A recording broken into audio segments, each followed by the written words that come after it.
여기서 규례라는 단어가 법이에요, 법. 그래서 이 시간은 우리가 영원히 지켜야 할 규례, 영원히 하나님 앞에서 지켜야 할 법, 규칙에 대해서 같이 생각해 보려고 합니다. 지난 2주간 성막과 제사장 옷에 대해서 우리가 같이 생각해 봤는데, 지난주 추수감사 예배여서 잠깐 언급하고 간 걸 다시 한번 정리를 한번 해보도록 하겠습니다. 여러분, 제가 쭉 성막에 대해서 이야기할 때 머릿속에 한번 넣어보시고, 성막과 제사장 옷, 이제 어떻게 되는지 같이 한번 생각해보고, 이제 뒤에 성막을 정리하고 마치면 딱 성막이 그림으로 나올 거거든요. 요게 내가 생각한 것과 머릿속에 그려 있는 것과 모습이 비슷한가 한번 생각해 보면 좋겠습니다. 자, 성막은 크게 세 가지로 구분되어져요. 첫 번째는 성소, 지성소, 성막의 뜰. 그렇죠?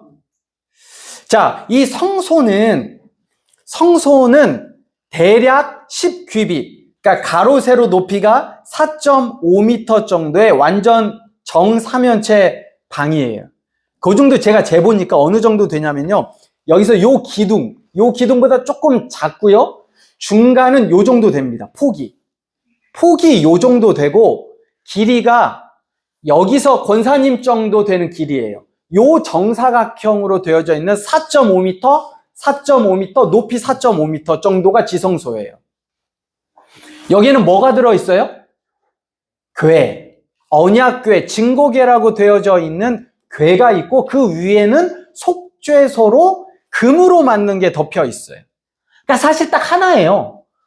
궤에다가 뚜껑인 속죄소가 있는 딱 하나.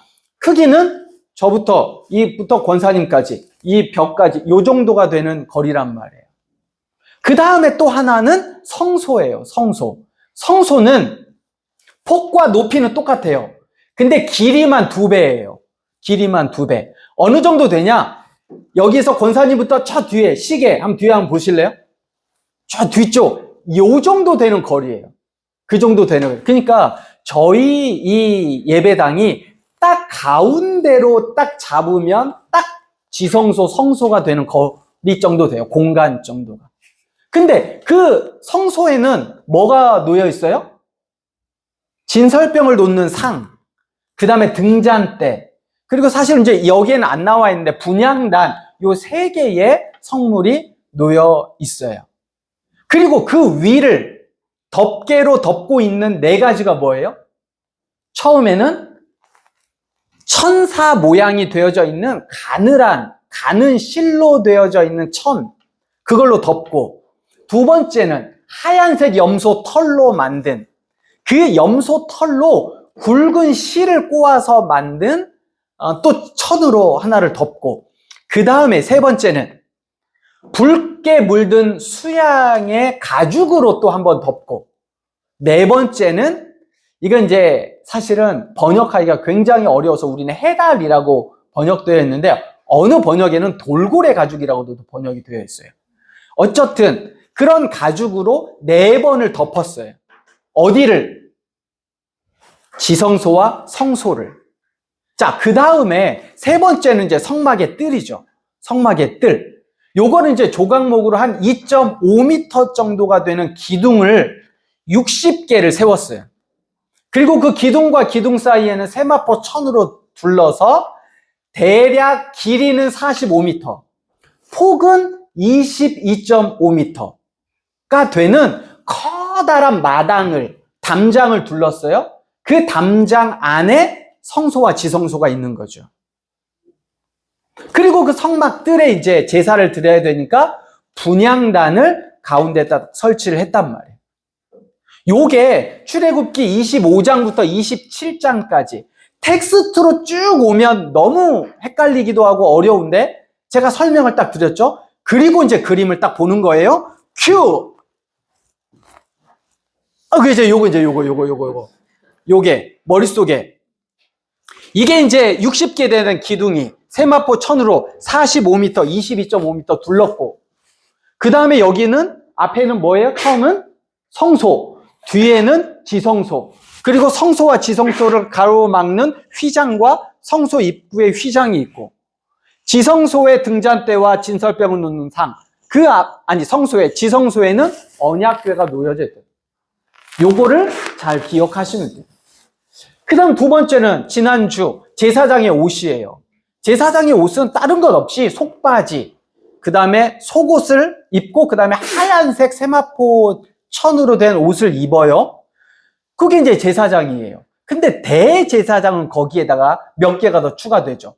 청색으로 된 겉옷을 입고, 그 위에다가 에봇을 입어요. 에봇 위에다가는 판결 흉패로 12개의 보석으로 되어져 있는 판결 흉패를 걸치고, 머리에다가는 관을 쓰고, 그게 제사장의 모습이란 말이에요. 그리고 이제 특별한 건 요 청색 아래에 금방울과 석류방울을 넣어서 움직이면 이제 소리가 나는 거죠. 근데 일화에 대제사장이 지성소에 들어가는 날은 딱 하루예요. 7월 10일 대속죄 일날만 들어갑니다. 대제사장만 들어갈 수 있어요. 그런데 만약에 대제사장이 지성소에 들어가서 죄 때문에 죽으면 어떻게 될까? 에? 들어갈 수가 없어요. 아무도. 그래서 들어갈 때 허리에다가 끈을 묶고 들어갔다는 거예요. 아무 소리가 안 나면 대제사장이 죽은 거예요. 그럼 끈을 당겨서 빼내는, 이런 게 이제 일화로 이 얘기가 되어지는 거죠. 그만큼 지성소에는 대제사장만. 그래서 대제사장의 모습이 이렇습니다. 그죠? 요 하얀색 세마포 옷은 일반 제사장들도 그냥 입어요. 근데 그 위에다가 청색 겉옷, 그리고 에봇을 입고 그 위에 판결 흉패를 달고 이제 관과 금패를 두르죠. 요게 대제사장이에요.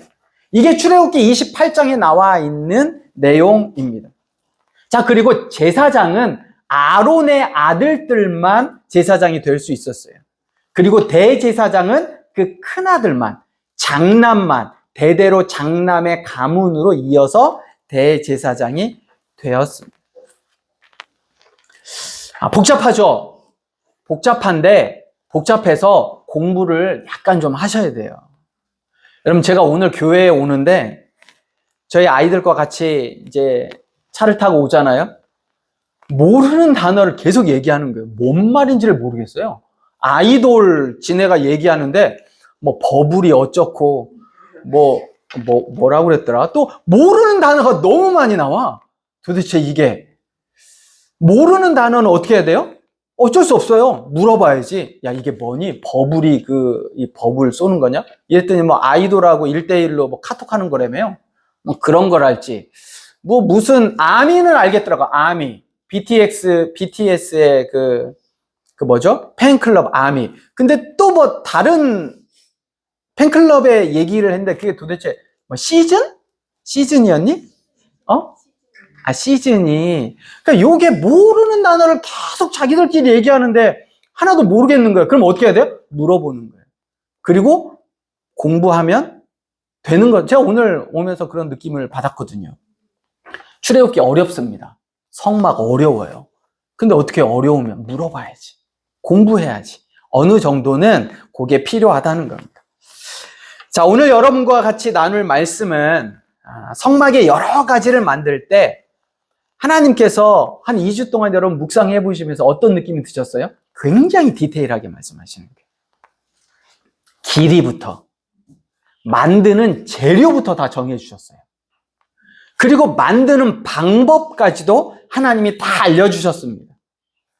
에봇도 보석도 그 순서대로, 어떤 보석을 써야 되는지 그 순서대로, 어깨바지에 보석 호마노 2개를 세는데 그 입력해야 될 12아들들의 순서까지도 나이별로 굉장히 자세하고 디테일하게 말씀하시고, 뒤에다가 뭐라고 말씀하세요?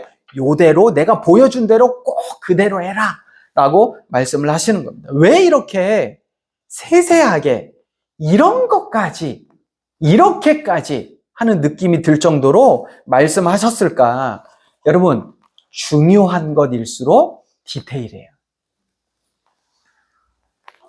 의전도요, 그냥 일반 사람들 같으면 괜찮지만 그 의전이 그룹 총수들이 모인 자리라면, G20 각국의 대통령들이 모이는 자리라면 그 디테일한 의전이 굉장히 중요하다고요.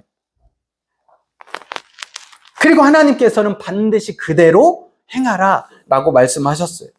이것을 통해서 우리에게 주신 첫 번째 교훈은 하나님의 완전하심이에요. 성막의 목적이 뭐예요? 하나님이 그곳에 머무시는 거예요. 하나님이 거하시겠다는 거예요. 그러면 하나님의 성품상 완전하게 그곳을 만들어야 돼요. 한치의 오차도 없이. 그래서 하나님의 성품과 맞는 것이 바로 성막이에요. 작은 것 하나까지도 질서 있게, 철저하게, 완전하게, 거룩하며 구별되게 만들어라 라고 말씀하시는 겁니다. 여호와 하나님은 한치의 오차도 없으신 분이에요. 그렇기에 그 하나님이 우리를 다루실 때도 그렇게 우리를 다루세요.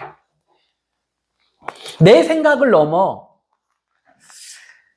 나보다 훨씬 더 분명하고 철저한 한치의 오차 없이 하나님의 계획과 목적으로 우리를 다스려 가신다는 겁니다. 우리는 가끔 이렇죠. 하나님 내 형편을 아실까? 하나님 내 기도를 들으실까?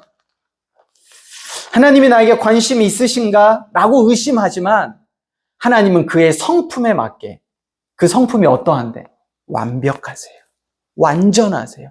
철저하세요. 한치의 오차도 없이 우리를 그 하나님의 계획 안에 인도해 가신다는 겁니다. 나에게 닥치는 어려움과 고난, 해결되지 않은 여러 가지 문제들, 답답함, 오래된 고민들 앞에 하나님은 나를 외면하시는 것 같지만 아니요. 내가 잘 이해가 안 될 뿐, 내가 아직 그 과정을 걸어갈 뿐, 하나님은 그 과정마저도 하나님의 철저한 계획 속에 우리를 인도해 가신다는 겁니다. 그래서 하나님은 졸지도 주무시지도 아니하고 우리의 머리털까지도 세신 바 되셨다라고 성경은 우리에게 가르쳐 주고 있습니다. 여러분, 우리가 어떻게 우리의 삶을 하나님과 동행하며 가야 될까? 내가 알지 못하는, 내가 다 이해할 수 없는 그 환경으로, 그 미래에 오늘 집사님 기도하셨던 것처럼 그 취업과 내 인생을 어떻게 걸어가야 할까? 나는 잘 모르고 이해할 수 없죠. 보이지도 않아요. 그럼 제가 어떻게 하라고 말씀드렸어요? 과거를 먼저 봐라. 믿음이라는 건 보이지 않는 미래에 대한 불확실함과 걱정 속에 믿음이 있어야 돼. 이게 아니라 과거에 하나님이 나를 여기까지 인도해 오셨다. 하나님의 일하심. 여러분, 우리 모두에게는 최소한 하나 정도는 다 가지고 있어요. 내가 다 알 수 없고 내가 다 이해되어지지 않았지만 과거에 하나님이 이렇게 나를 인도해 오셨으면, 그리고 그 과거의 그 삶이 하나님의 완벽하고 철저하고 한치의 오차도 없는 하나님의 인도하심이었기에 어때요? 우리의 미래도, 우리의 삶의 여정도 하나님이 그렇게 완전하게 인도해 가실 거다라는 첫 번째 교훈입니다. 그래서 지난주 감사의 나눔을 돌아보면 제가 그래서 다시 그때의 감격이 또 한 주간 있어서 다시 보고 다시 들어보면 우리의 감사의 나눔이 대단한 게 아니었어요. 아주 작은 거였어요. 아주 작은 것. 그런데 이것까지도 하나님이 인도해 주셨다라고 고백하는 거예요. 여러분, 그게 믿음인 줄 믿습니다. 두 번째, 이렇게 세밀하게 말씀하시고 명령하신 두 번째 이유는 우리에게 작은 거라도 철저하게 순종하기를 원하시는 거예요.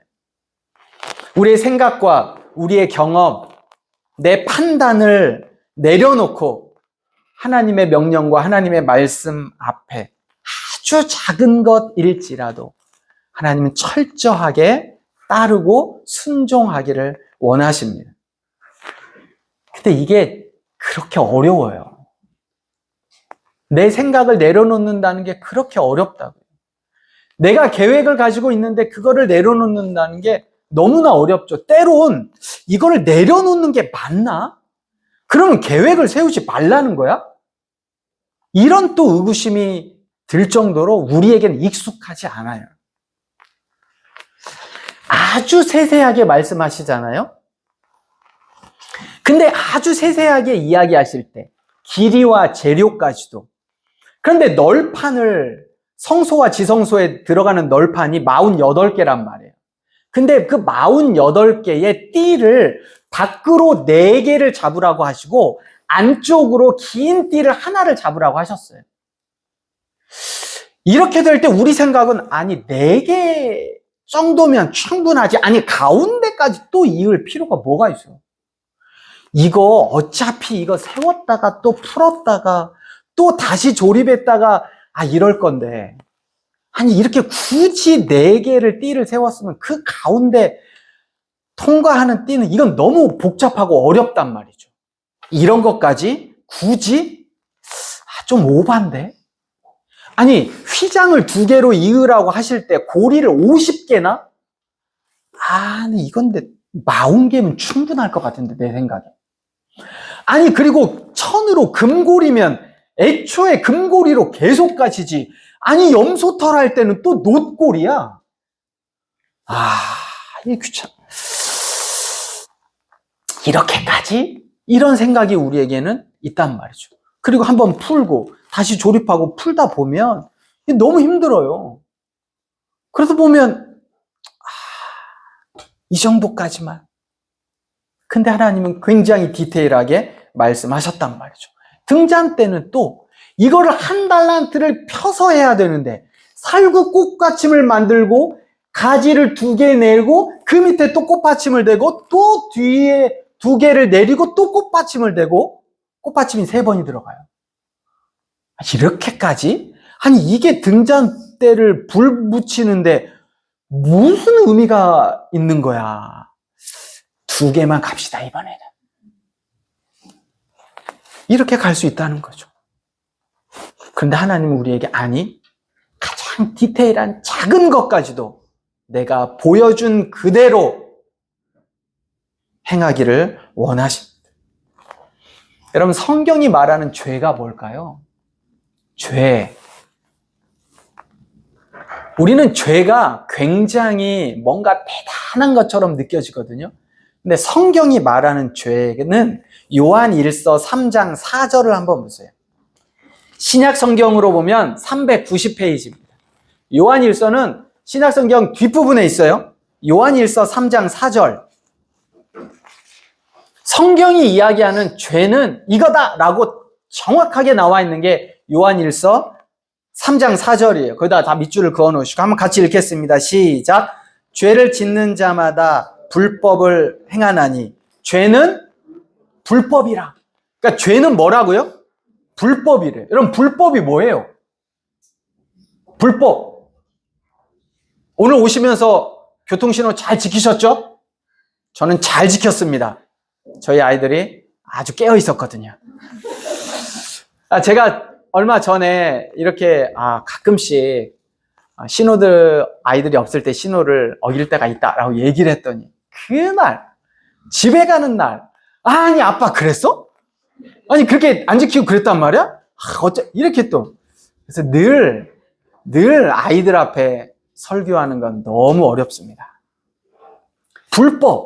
불법이란 건 뭔가를 어긴 거, 범법 행위 같죠? 요 불법이라는 단어가 헬라어로 아노미아예요. 아노미아. 근데 이 아노미아는 어떤 거냐면 아는 부정접두어예요. 그러니까 부정접두어란 말이죠. 그리고 그러면 노미아가 법이에요. 그러니까 불법, 어쩌면 무법이라고 볼 수도 있는 게 아노미아예요. 노미아. 자, 이게 이제 영어로 보면 경제가 뭐예요? 경제? 이코노미잖아요. 이게 이게 집이란 뜻이고 노미아, 이게 법이에요. 그러니까 집을 다스리는 법, 이게 경제예요. 여러분 천문학이 뭐예요? 에스트로노미잖아요. 에스트로가 별이거든요. 헬라어로 별. 그러니까 별이 움직이는 법, 이게 천문학이란 말이에요. 그러니까 아노미아, 법이 없는 거예요. 무법이라고 봐도 돼요.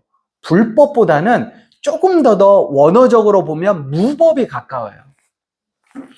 무법은 뭐예요? 무법자. 어떤 느낌 들어요? 무법자. 법이 없는 사람이에요. 법이 없는 사람. 그래서 영화에 보면 옛날 영화지만 황야의 무법자. 뭐예요? 어떤 느낌이에요? 지가 지 맘대로 총 쏘고 다니고 갱처럼 은행 털고 법에 저촉이 되어지지 않는, 법의 통제를 받지 않는, 법이 없는 사람이에요. 그런데 잘 생각해 보면 이 사람이 법이 없을까요? 아니요. 자기의 법은 있어요. 자기 기준이 있다고요. 누굴 죽이든 죽이지 않든 자기 행동에 자기의 기준과 법이 있어요. 자신이 법이에요. 어느 누구의 법에 간섭도 받지 않지만 자기 자신이 법이에요. 아노미아는 무법이라기보다 하나님의 법이 아닌 내가 내 스스로가 법이라는 뜻이에요. 그 죄는 법을 어겼다 이게 아니라 사실 성경이 말하는 죄는 누가 법이 되는 거예요? 내가 법이 되는 거예요. 내 뜻대로, 내가 옳은 대로, 내가 원하는 대로. 그래서 사사기에 보면 각기 자신의 소견에 옳은 대로. 하나님은 그 사사기를 뭐라고 이야기하세요? 왕이 없었다라고 이야기하는 거예요. 법이 없는 거예요. 왜? 자기가 법이니까. 내 생각이 아니라 하나님의 말씀대로. 이게 너무 어려워요. 쉽지 않아요. 왜? 우리가 평생을 그렇게 살았기 때문에 그래요. 여러분, 예수 그리스도를 인격적으로 만나서 이 자리에 앉아있는 사람도 있고, 아직까지 나는 예수 그리스도를 인격적으로 만나지 못했을 수도 있고, 내 삶의 주인이 하나님이라고 철저한 고백을 하며 이 자리에 앉아있는 분도 있고, 내 삶의 주인이 하나님일 때도 있고 나일 때도 있고, 번갈아 가면서 결정되는 삶을 살아가는 사람들도 있기 때문에 신앙생활을 우리가 그렇게 다 각자 다른 모습과 다른 형태로 하고 있기 때문에 사실 죄의 정의를 내리기가 굉장히 어려워요. 그런데 성경은 분명하게 이야기해요. 죄는 불법이고 불법은 아노미아고 아노미아는 내가 법이다 라고 이야기하는 사람이라는 거예요. 그래서 하나님이 말씀하십니다. 아주 작은 거라도 어떻게 해라? 내가 보여준 대로, 내가 가르쳐준 대로 지켜 행하라.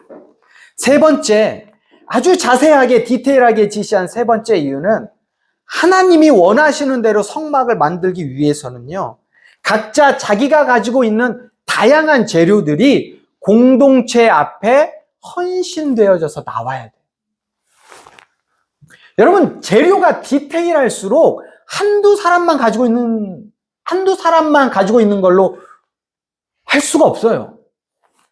금색, 금실, 청색, 자색실, 홍색실 이렇게 다 성막을 다 만들 정도로 한두 사람이 가지고 있는 걸로 할 수가 없다고요. 내가 가지고 있는 거 조금, 내가 가지고 있는 거 조금, 여러 가지 가죽들도 마찬가지. 그것을 다 이어붙이려면 굉장히 많은 가죽이 필요하죠. 그리고 그 사막에서 가죽이 얼마나 있었겠어요. 그나마 애굽에서 가지고 왔던, 그나마 좀 가지고 있었던 것들, 각종 보석들도 그렇습니다. 나무에 입히는 조각목, 아카시아 나무를 깎아서 그 가운데 입혀야 할 금들도 마찬가지야. 한두 사람이 가지고 있는 금 가지고 되지 않는다는 거예요. 또한 각자의 달란트로 섬겨야 돼요. 누구는 나무를 잘 깎을 수 있고, 누구는 은이나 놋과 금을 재련할 수 있어야 되고, 누구는 실을 뽑고 천을 짜야 되는, 그리고 그 크기와 분량에 맞게 가지고 있는 자기의 기술과 달란트를 함께 공동체에 내어놓아야 그 디테일한 하나님의 명령을 따를 수 있다라는 겁니다. 지난주 감사의 나눔을 나누면서 우리 공동체에 각자에게 도움을 준 사람들에 대한 감사를 표했잖아요. 그리고 그 은혜를 경험했던 동역자들이 있다는 사실에 감사를 나누었어요. 근데 사실 오히려 보이지 않는 곳에서 또 섬겨주었던 많은 사람들의 이름과 행함과 그 섬김은 우리가 다 알 수가 없어요. 그러나 그 섬김과 그 헌신을 통해 공동체는 세워져 간다는 겁니다.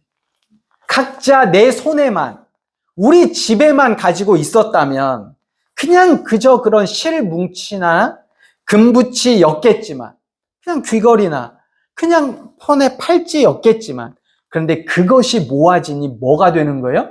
하나님의 거룩한 성막이 지어진다는 겁니다.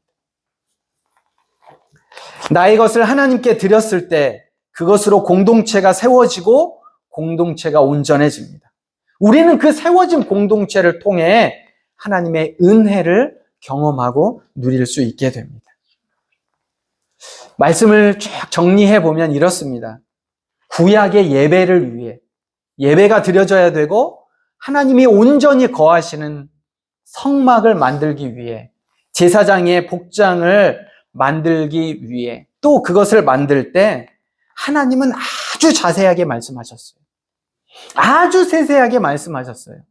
왜요? 첫 번째는 하나님 자신이 온전하고 완전하신 분이기 때문에 그래요. 그 완전함으로 우리를 다루어 가세요. 두 번째는 그 작은 것까지도 어떻게 하기를 원하세요? 어떻게 하기를 원하세요? 순종하기를 원하세요. 내 생각을 내려놓고 나는 거기까지는 아닌데, 그러나 하나님의 말씀에 철저한 순종, 그리고 또 그 디테일함은 한두 사람이 아니라 공동체가 함께 그 일들을 통해서만 세워갈 수 있다라는 것. 이것이 하나님의 성전을 향한, 하나님의 나라를 향한, 하나님의 임재를 경험하기 위한 하나님의 계획이고, 우리가 구약을 넘어 오늘에 이르기까지 영원히 기념하라고 하셨고 영원히 지킬 법이다, 규례다라고 말씀하신 겁니다. 말씀을 준비하면서 생각났던 저의 이야기를 잠깐 하고 말씀을 마무리하겠습니다. 저는 30년 동안 제가 자란 가정의 법에 의해서 살게 됐어요. 아내는 아내의 가정에서 27년 동안 보고 배운 법에 따라서 그렇게 살았습니다. 그리고 각자 다른 법을 지키고 배우고 왔던 두 사람이 결혼을 했어요. 그러니까 처음에 어려운 이유가 각자 다른 법 때문에 그래요. 내 생각은 이게 맞아. 아니, 아내 생각은 이게 맞아. 이러다 보니까 그 법이 다른 거예요. 내가 잘못한 게 아니에요. 그 사람도 잘못한 게, 아내도 잘못한 게 아니에요. 단지 각자 법이 달랐을 뿐이에요. 그러다 보니까 정말 많이 다투기도 하고 갈등이 일어날 수밖에 없었죠. 근데 왜 마음이 어려운지, 왜 싸우는지도 잘 몰랐어요. 그냥 각자 자기 법만 주장하기 일쑤였습니다. 그런데 시간이 좀 지나면서 알았어요. 우리가 서로 법이 다르다는 거. 똑같은 거를 두고 법이 다르다라는 것을 알았습니다. 그래서 같이 이야기를 했죠. 내 법도 아니고, 내 뜻도 아니고, 내 주장도 아니고, 당신의 법, 당신의 주장, 당신이 알고 있는 것도 아니고, 예수님의 법을 따르자. 내 법도 아니고, 당신의 법도 아니고, 예수님의 법을 따르자. 그리고 성경의 법에 따라 살자라고 결정하고 살게 되었습니다. 그랬더니 정말 의견 충돌이나 다툼은 눅 녹듯 사라지는 것 아니었어요. 아니, 그 법이 있다는 사실을 알았음에도 불구하고 여전히 똑같이 다투더라고요. 내 법을 포기하기가 그렇게 어렵더라고요. 알매도 불구하고. 그런데 그 시간부터 법을 주장하지 않게 되다 보니, 예수님의 법을 따르다 보니 예전과는 달라진 게 있었어요. 그리고 이건 내 것을 내려놓으면 불편하고 익숙하지 않아서 어려울 줄 알았어요. 그런데 오히려 자유하게 됐어요. 내 생각을 내려놓으면 불편할 줄 알았거든요. 근데 내 생각을 내려놓으니까 그때부터 자유해지더라고요. 그때부터 편해지더라고요. 말씀에 이렇습니다. 진리를 알지니 진리가 너희를 자유케 하리라. 여러분, 뭔가 진리가 있으면, 법이 있으면, 규칙이 있으면 내가 불편할 것 같아요. 그걸 지켜야만 되니까 불편할 것 같아요. 근데 하나님의 진리의 말씀은 그렇지 않더라고요. 하나님의 말씀대로 그냥 살아보면 불안한데, 아니요. 그게 오히려 우리를 자유롭게 하더라고요. 하나님께서 우리에게 주신 영원히 지켜야 할 규례, 굉장히 디테일합니다. 아주 자세하게 주어졌어요. 그런데 하나님이 우리에게 주신 그 디테일은 우리를 괴롭히기 위함이 아니에요. 우리를 힘들게 하기 위함이 아니에요. 내 생각과 내 법으로는, 오늘 집사님 기도에 제가 그래서 기도를 들으면서 너무 내 설교문을 보셨나? 이렇게 생각이 들 정도로 내 생각과 내 법으로는 조금 편하게 가고 싶어요. 조금 빠르게 가고 싶어요. 좀 가볍게 가고 싶어요. 무겁지 않게, 부담스럽지 않게 가고 싶어요. 근데 조금 불편하고, 조금 느리고, 조금 무겁고, 조금 부담이 있지만, 그러나 나를 가장 잘 아시는 하나님의 법 앞에, 하나님의 그 디테일 앞에 나를 맞추는 것이 여러분 신앙이에요. 신앙은 이 세대를 본받지 말라고 하시잖아요. 그래서 우리는 이 세대에 너무 익숙해 있어요. 빨리 가야 되고, 편하게 가야 되고, 가볍게 가야 되고, 부담스러운 거 싫고.